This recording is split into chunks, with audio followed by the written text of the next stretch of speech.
Assalamualaikum warahmatullahi wabarakatuh. Pada kali ini kita akan melanjutkan materi manajemen keuangan agribisnis dengan pokok bahasan penganggaran modal. Ada 4 sub pokok bahasan yang akan kita bicarakan pada sesi hari ini. Yang pertama adalah proses keputusan penganggaran modal, yang kedua klasifikasi proyek, yang ketiga konsep penganggaran modal, dan yang keempat adalah teknik penganggaran modal. Untuk teknik penganggaran modal ada 3 metode yang akan kita bahas, yakni payback period, net present value, dan internal rate of return. Penganggaran modal sendiri merupakan suatu proses untuk mengevaluasi dan memilih investasi jangka panjang yang akan dilakukan oleh perusahaan dengan tujuan untuk memaksimumkan kekayaan dari pemilik perusahaan. Proses evaluasi ini dilakukan dengan menilai berbagai usulan investasi, di mana hasil investasi yang diharapkan lebih besar daripada biaya investasi yang sudah dikeluarkan. Untuk tahapan proses penganggaran modal ada 3. Yang pertama adalah motif penganggaran modal, yang kedua tahapan proses, dan ketiga terminologi dasar. Nah, untuk tahap proses penganggaran modal, yang pertama adalah dengan menyusun usulan proyek investasi. Kemudian usulan itu kita lakukan kajian dan analisis, kemudian baru diambil keputusan proyek mana yang akan dipilih. Nah, proyek terpilih kemudian dilaksanakan, dan dalam proses pelaksanaannya dilakukan pengendalian dan juga terakhir mengevaluasi dari hasil proyek investasi. Terminologi dasar yang digunakan antara lain adalah proyeknya apakah berdiri sendiri atau proyek yang bersifat mutual eksklusif. Yang kedua, apakah proyek itu dilakukan dengan dana yang tidak terbatas atau proyek dilakukan dengan dana yang terbatas. Nah, yang ketiga adalah proyek itu diterima berdasarkan tolak terima atau berdasarkan pendekatan ranking. Yang keempat, apakah proyek memiliki arus kas yang konvensional atau arus kas yang non-konvensional. Dan yang terakhir, apakah proyek dengan anuitas arus kas atau dengan arus kas yang bervariasi. Untuk klasifikasi proyek, di mana pengeluaran modal yang dipakai untuk mengklasifikasikan proyek, misalnya untuk melakukan ekspansi produk atau pasar. Proses ekspansi produk misalnya bisa dilakukan dengan perluasan tingkat operasional, membeli mesin yang baru, dan lain sebagainya. Yang kedua dengan penggantian. Nah, penggantian ini dilakukan untuk mengganti peralatan yang sudah tidak bisa dipakai. Dan yang ketiga adalah dengan melakukan pembaruan dengan pembaruan komponen-komponen tertentu untuk mengurangi biaya produksi. Nah, konsep penganggaran modal, yang pertama kita lihat komponen arus kas. Nah, komponen arus kas ini ada 3. Yang pertama adalah investasi awal. Investasi awal ini merupakan arus kas sebelum proyek berjalan atau beroperasi.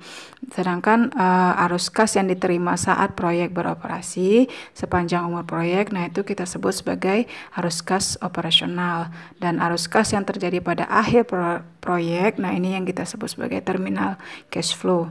Nah, investasi awal ini merupakan pengeluaran modal yang terjadi karena penggantian peralatan-peralatan yang sudah lama. Biasanya penggantian ini nanti akan memperhitungkan unsur harga mesin baru, termasuk dalam biaya pemasangannya, kemudian laba atau rugi akibat penjualan mesin lama setelah dikurangi pajak, kemudian perubahan modal kerja bersih yang terjadi akibat penggantian peralatan. Misalkan di sini ada satu contoh kasus di mana sebuah perusahaan ingin melakukan penggantian mesin yang sudah dipakai selama 3 tahun. Nah, perusahaan ingin membeli mesin baru dengan harga 350 juta dengan umur ekonomis selama 5 tahun. Nah, mesin yang lama itu sudah dipakai oleh perusahaan selama 3 tahun dan masih ada umur ekonomisnya untuk 2 tahun ke depan. Artinya mesin itu memiliki umur ekonomis yang 5 tahun. Nah, pada tahun 3 tahun pembelian yang lama itu mesin itu dibeli seharga 100 juta rupiah, dan kalau dijual lagi itu bisa terjual dengan harga 50 juta rupiah. Nah, biaya untuk instalasi mesin baru diperkirakan 50 juta dan tambahan modal kerja bersih akibat penggantian mesin adalah 100 juta dengan tingkat pajak sebesar 35%. Nah, dari kasus ini kita bisa menghitung berapa nilai investasi awal dan perubahan modal kerja. Nah, yang pertama adalah biaya instalasi mesin baru. Ini kita dapatkan dari harga pembelian mesin baru ditambah dengan biaya instalasinya, yaitu 350 juta ditambah dengan 50 juta. Jadi biaya instalasi mesin baru itu adalah 400 juta rupiah. Nah, sedangkan penerimaan bersih ini kita dapatkan sebesar 46.500.000 rupiah.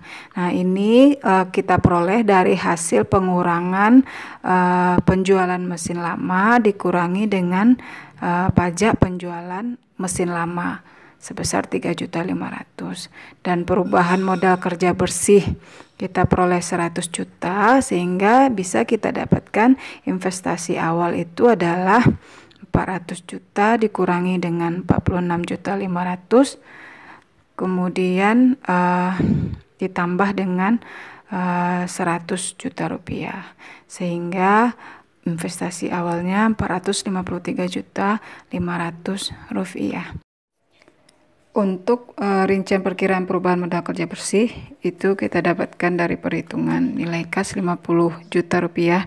Ini dari hasil penjualan mesin lama. Kemudian piutang ada 30 juta rupiah. Ini dari pemakaian mesin lama yang sudah digunakan selama 3 tahun. Kemudian juga persediaan ini adalah dari nilai buku mesin lama yang sudah digunakan selama 3 tahun. Sedangkan utang dagang 20 juta rupiah itu adalah dari hasil penggunaan mesin lama yang masih bisa dipakai untuk 2 tahun yang akan datang. Nah, sehingga kita dapatkan perubahan modal kerja adalah nilai aktiva lancar sebesar 120 juta dikurangi dengan utang lancar sebesar 20 juta sehingga perubahan modal kerjanya didapatkan 100 juta rupiah. Untuk perhitungan pajak penjualan mesin lama ini kita peroleh dari harga jual dikurangi dengan nilai buku kali 35%. Nah, di sini harga jualnya diketahui 50 juta dan nilai bukunya ada 40 juta kali 35% sehingga diperoleh pajaknya 3.500.000. Nilai buku di sini kita hitung dari harga pembelian mesin dibagi dengan umur ekonomisnya. Jadi karena mesin ini masih memiliki umur ekonomis untuk 2 tahun yang akan datang sehingga nilai bukunya adalah 100 juta dibagi dengan 5 tahun kali 2 tahun sehingga diperoleh 40 juta rupiah. Perhitungan arus kas operasional ini bisa kita lihat caranya dari slide berikut di mana penerimaan dikurangi biaya diperoleh laba sebelum penyusutan dan pajak, kemudian dikurangi dengan penyusutan sehingga diperoleh laba bersih sebelum pajak. Nah, kemudian setelah dikurangi pajak kita dapat laba bersih setelah pajak. Nah, dikurangi lagi dengan penyusutan sehingga kita peroleh arus kas operasional. Nah, untuk perhitungan arus kas penghabisan, misalkan pada saat setelah 5 tahun ya, nah mesin penggilingan beras yang baru ini kemudian bisa dijual lagi dengan harga 250 juta. Nah, maka perhitungan arus kas penghabisannya adalah sebagai berikut. Yang pertama, penerimaan sesudah pajak penjualan mesin baru ya. Nah, ini kita peroleh 162.500.000. Nah, ini dari hasil pembelian mesin baru dikurangi dengan pajak penjualan mesin baru. Nah, perhitungan pajak penjualan mesin baru sama dengan perhitungan pajak yang sudah kita bicarakan pada slide berikutnya. Jadi karena pada penghabisan ini mesin digunakan sampai habis umur ekonomisnya, maka untuk penerimaan penjualan aset lamanya tidak ada karena dia sudah digunakan sampai akhir umur ekonomis. Nah, sehingga arus kas penghabisan itu kita peroleh dari penerimaan sesudah pajak penjualan aset baru ditambah dengan perubahan modal kerja bersih, didapatkan nilai 262.500.000 Rp500. Nah, untuk teknik penganggaran modal. Nah, di sini ada 3 teknik. Yang pertama adalah payback period. Untuk payback period ini merupakan konsep penganggaran modal yang paling sederhana. Karena dengan konsep ini nanti kita bisa mengetahui untuk jangka waktu berapa modal proyek yang sudah kita investasikan itu bisa kembali. Ya, yang kedua adalah net present value. Nah, ini untuk mencari present value dari arus kas yang didiskontokan. Dan teknik yang ketiga adalah internal rate of return. Ini untuk membuat peringkat ya dari beberapa usulan investasi dengan menggunakan tingkat pengembalian atas investasi yang dilakukan. Nah, misalkan pada kasus berikut ini untuk perhitungan payback period, misalkan ada 2 alternatif proyek investasi, yaitu proyek A dan proyek B. Nah, untuk investasi awal proyek A adalah 250 juta dan proyek B adalah 300 juta. Arus kas operasional dari tahun pertama dan tahun kelima untuk kedua proyek ini bervariasi ya. Proyek A memiliki arus kas operasional yang flat setiap tahun, sedangkan proyek B memiliki arus kas operasional yang berbeda-beda atau bervariasi setiap tahun. Namun rata-rata arus kas operasional kedua proyek ini sama-sama Rp75 juta. Nah, untuk perhitungan payback period ini bisa kita hitung dari rasio antara investasi awal dengan arus kas bersih rata-rata per tahun. Nah, untuk proyek A misalnya, karena investasi awalnya adalah 250 juta dan arus kas bersih rata-rata per tahunnya adalah 75 juta, sehingga didapatkan payback periodnya adalah 3 tahun 4 bulan. Artinya dalam jangka waktu 3 tahun 4 bulan, semua pengeluaran investasi untuk melakukan proyek A itu bisa balik modal ya. Sedangkan untuk proyek B yang memiliki arus kas bersih bervariasi, nah ini kita hitung dengan cara yang sedikit berbeda. Nah, misalkan investasi awal untuk proyek B adalah 300 juta dan arus kas tahun pertama adalah 150 juta, sehingga pada akhir tahun pertama itu masih ada modal investasi yang belum kembali sebesar 150 juta. Nah, pada arus kas tahun kedua ini didapatkan arus kas operasionalnya 100 juta, sehingga pada tahun kedua arus kasnya adalah 150 juta dikurangi 100 juta, jadi kita dapatkan 50 juta. Nah, untuk tahun ketiga ini arus kasnya adalah 75 juta, sementara sisa investasi kita di tahun kedua itu hanya 50 juta. Nah, ini kita hitung rasionya sehingga didapatkan nanti ini ya 50 juta per 75 juta ya. Oke, atau 2 per 3 tahun ya. Yaitu sebesar 2 tahun 8 bulan. Artinya proyek B itu akan balik modal investasinya dalam jangka waktu 2 tahun 8 bulan. Nah, untuk menghitung net present value proyek A, nah ini misalkan arus kas tahunan untuk proyek A itu rata-rata adalah 75 juta per tahun, dan nilai XP Viva 10% untuk jangka 5 tahun itu adalah 3,7908. Nah, ini kita peroleh dari sigma 1 per 1 tambah I pangkat N, di mana I-nya adalah 10% dan N-nya adalah 5 tahun. Sehingga didapatkan present value arus kasnya adalah 75 juta rupiah dikali dengan 3,7908, yaitu 284 juta 310.000. Nah, ini kita kurangi dengan investasi awal tadi sebesar 250 juta rupiah, sehingga didapatkan net present value untuk proyek A adalah 34 juta 310.000 rupiah. Nah, sedangkan untuk net present value proyek B, nah ini karena arus kasnya bervariasi setiap tahun, sehingga kita perlu menghitung present value PVIVA 10% untuk jangka waktu setiap tahunnya ya. Ini kita dapatkan misalnya untuk tahun pertama present value-nya adalah 150 juta kali 0,9091 ya, dimana 0,9091 adalah 1/1 tambah 10% pangkat 1. Anda lakukan itu sampai tahun kelima sehingga nanti kita dapatkan nilai present value arus kas dari tahun 1 ke tahun 5 adalah sebesar 300.881.500. Sedangkan proyek B ini tadi kita keluarkan investasi awal sebesar 300 juta sehingga didapatkan net present value-nya sebesar 8.881.500. Nah, untuk menghitung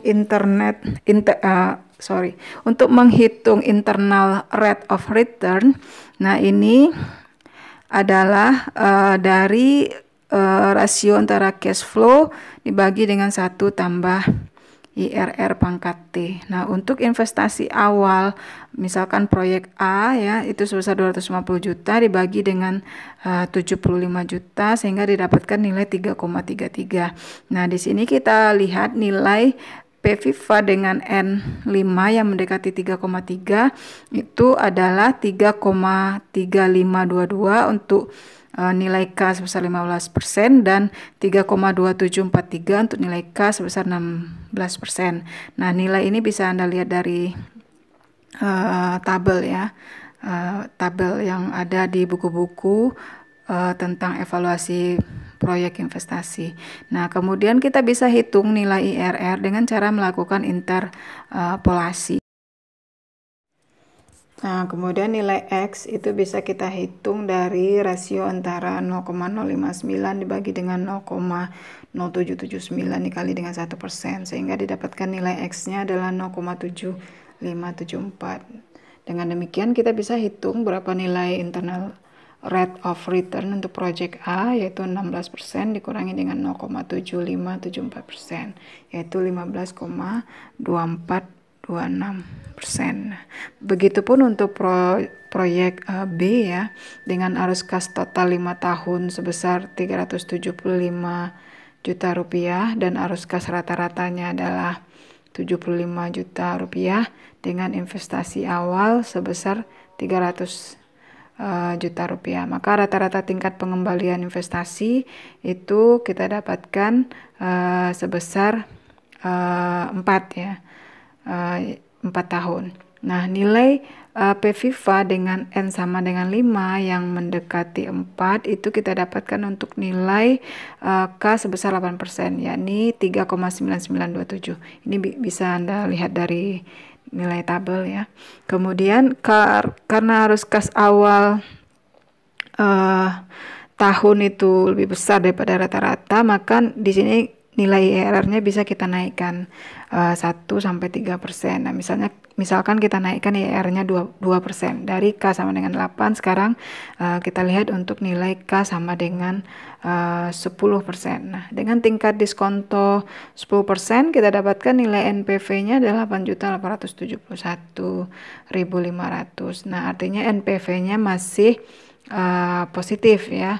Untuk itu maka tingkat diskontonya kita naikkan lagi menjadi 15% ya agar nanti kita dapatkan nilai NPV-nya sama dengan 0. Nah, dengan tingkat diskonto 15% seperti pada slide kita lakukan lagi perhitungan nilai present value-nya untuk tahun 1 sampai tahun kelima sehingga nanti didapatkan total present value arus kasnya adalah 283.206.500 sedangkan investasi awalnya adalah 300 juta sehingga didapatkan net present value-nya sudah negatif. Untuk menghitung nilai X kita bisa bandingkan nilai NPV untuk K 10% dan 15% ya, dimana nilai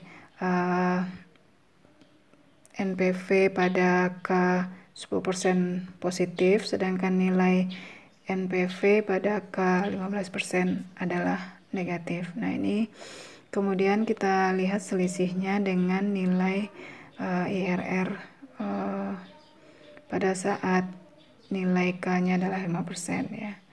Kemudian juga kita bandingkan dengan nilai K-nya 10%, sehingga nanti didapatkan nilai X-nya adalah 16.793.500 dibagi 25.675.000 kali 5%, yaitu 3,2704.